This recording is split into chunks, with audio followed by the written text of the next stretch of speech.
यात्रेची सुरुवात जेव्हा जेव्हा झाली आपण तेव्हा तेव्हा त्या रथाचे सारथी म्हणून हा शिवविचार गावागावापर्यंत पोहोचवण्याचं काम आपण केलं।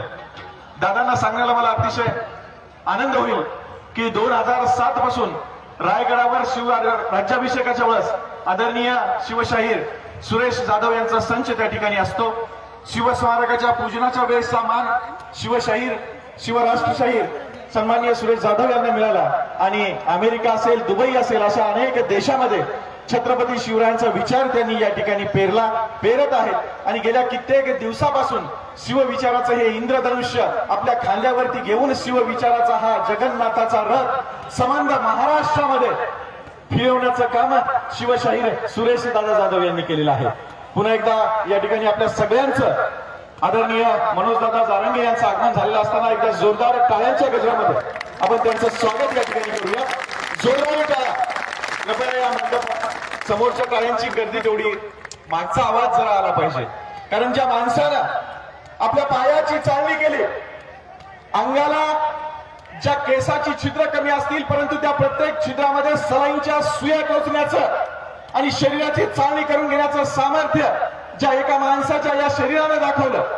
कधी रक्ताच्या बाटल चढवताना आपण कधी पाहिलं तर कधी सलाईंच्या बाटल मधून त्यांना चढवताना रुग्णालयामध्ये पाहिलं, पण हा श्वास कधी थांबू दिला नाही। आखरीचा श्वास मराठा समाजासाठी आणि आरक्षणासाठी जगेल हे ब्रीद उराशी घेऊन जनसामान्याचं हे व्यक्तिमत्व तुमच्या आमच्या आणि प्रत्येकाच्या हक्कासाठी आणि या चिमुकल्यांच्या डोळीवरती सुखाचं छत्र धरण्यासाठी समंद महाराष्ट्रामध्ये मराठ्यांची बाजू साक्षात सरकार समोर मांडण्यासाठी आपल्या छातीचा कोट करून मागच्या कित्येक दिवसापासून लढत राहिलं।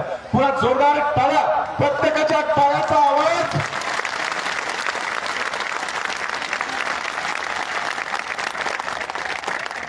दादा, ही हिंगोली जिल्ह्याची माती।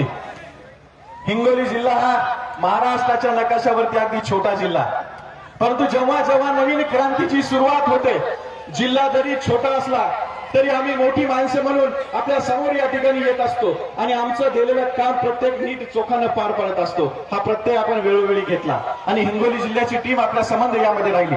शिवजयंतीचं हे 11वं वर्ष। गेल्या 11 वर्षामध्ये अनेक विचार या शिवपीठावरतून आपण या ठिकाणी दिले आणि या भागातल्या या तालुक्यातल्या अनेक युवकांना या शिवजयंतीची प्रेरणा घेऊन आपल्या उद्योगामध्ये व्यवसायामध्ये क्रांती घडवण्याचं काम केलं।